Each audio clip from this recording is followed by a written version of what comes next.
नमस्कार, आप देख रहे हैं हिंद न्यूज। तो चलिए जानते हैं आज की खास खबरें क्या है। ट्रिपल आईटी जनवरी से पीएचडी और जुलाई से पीजी में शुरू होगी पढ़ाई। भागलपुर आईआईटी में जनवरी से पीएचडी और जुलाई से पीजी की पढ़ाई शुरू हो जाएगी। इसके लिए सीनेट से सहमति मिल गई है। फीस स्ट्रक्चर के लिए बोर्ड में इसको रखा जाएगा। बोर्ड से हरी झंडी मिलते ही दिसंबर से पीएचडी के लिए आवेदन निकाला जाएगा।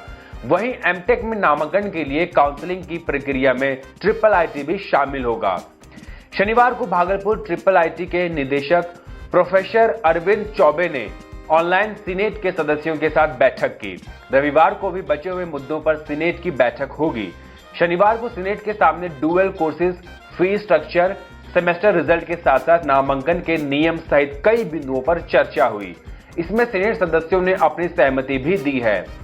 निदेशक ने बताया कि नियमावली के आधार पर ही नामांकन की प्रक्रिया होती है। इसी कड़ी में सीनेट के सामने प्रस्ताव रखा गया है। CSIR UGC NET 2020 national testing agency ने CSIR UGC NET 2020 के लिए रीओपन की एप्लीकेशन विंडो। 10 सितंबर तक अप्लाई कर सकते हैं candidates. National testing agency NTA ने CSIR UGC NET 2020 के लिए आवेदन विंडो दोबारा खोल दी है। जिन उम्मीदवारों ने अभी तक परीक्षा के लिए आवेदन नहीं किया है या वे अपना एप्लीकेशन प्रोसेस पूरा नहीं कर पाए हैं, वे अब इसे 22 अगस्त से 10 सितंबर के बीच कर सकते हैं।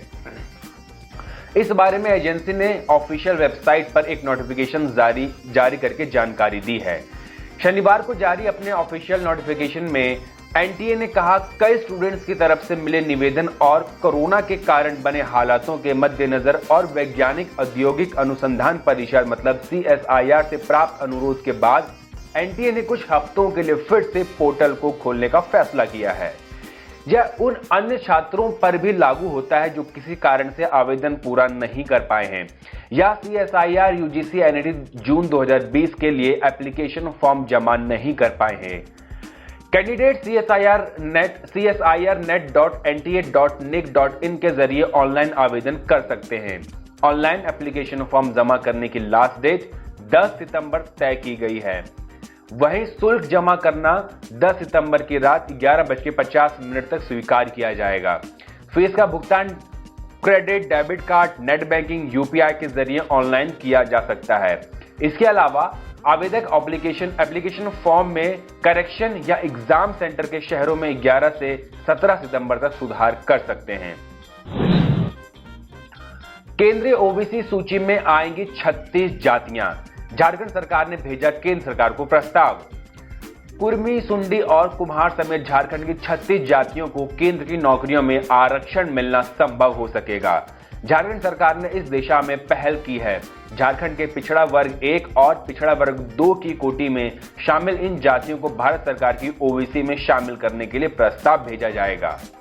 मुख्यमंत्री हेमंत सोरेन ने इसे हरी झंडी दे दी है। झारखंड सरकार की ओर से केंद्रीय सामाजिक न्याय एवं अधिकारिता मंत्रालय को यह प्रस्ताव भेजा जाएगा। केंद्रीय सामाजिक न्याय मंत्रालय इसे राष्ट्रीय पिछड़ा वर्ग आयोग को भेजेगा। वहां आपत्तियां मांगने और विशेषज्ञों के सलाह के बाद आयोग फैसला लेगा। केंद्र गृह मंत्रालय के अनुमोदन के बाद राष्ट्रीय पिछड़ा वर्ग आयोग इसकी अधिसूचना जारी कर देगा। राज्य सरकार को भी इसकी सूचना दी जाएगी। जाति प्रमाण पत्र बनाने की ऑनलाइन प्रक्रिया में भी इससे संबंधित बदलाव करने होंगे। ज्ञात हो कि भारत सरकार की पिछड़ी वर्ग सूची में पहले से झारखंड की 134 जातियां शामिल है। प्रस्तावित 36 जातियों को भी शामिल करने पर भारत सरकार की पिछड़ी वर्ग सूची में झारखंड की कुल 170 जातियां आ जाएंगी। झारखंड सरकार की इस पहल से प्रदेश की 1.25 करोड़ से अधिक आबादी को फायदा होगा। जानकारों का मानना है कि अकेले कुर्मी जाति की तादाद 70 लाख से 80 लाख के बीच है।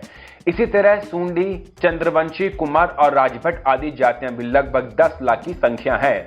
इसीलिए सभी 30 जातियों को मिलाकर तादाद 1.25 करोड़ के आसपास चली जाएगी। इससे झारखंड में स्थित केंद्र सरकार के कार्यकालों और सार्वजनिक उपक्रमों में भी झारखंडियों को ज्यादा हिस्सेदारी मिलेगी।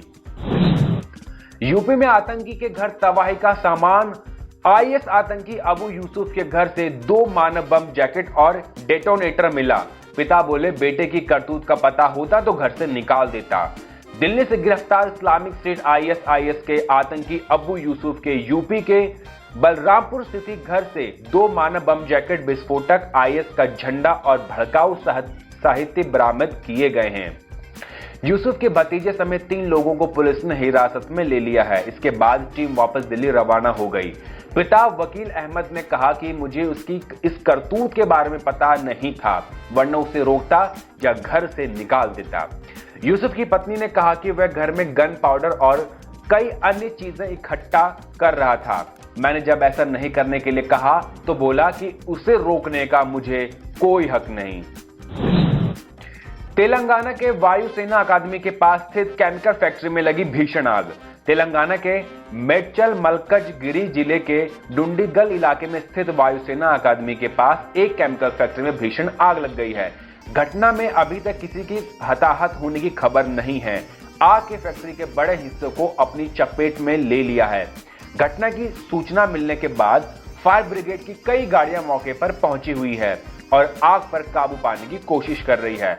आग की लपटें काफी ऊंची दिख रही है। हालांकि अभी तक यह भी साफ नहीं हो पाया है कि केमिकल फैक्ट्री में यह आग कैसे लगी।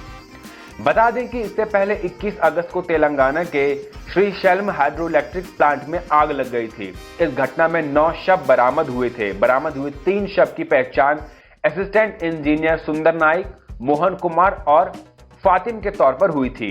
तेलंगाना के मुख्यमंत्री के चंद्रशेखर राव ने घटना के कारण का पता लगाने के लिए सीआईडी द्वारा व्यापक जांच के आदेश दिए गए थे।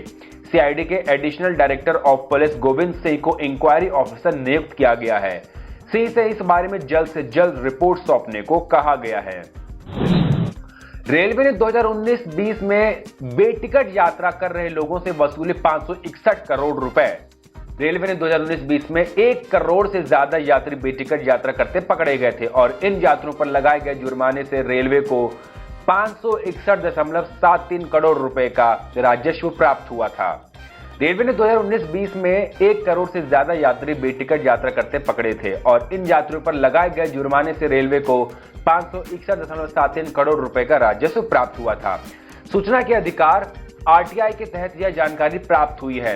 रेलवे ने 2016-2020 के बीच बेटिकट यात्रियों पर लगाए गए जुर्माने से 1938 करोड़ रुपए की कमाई की थी।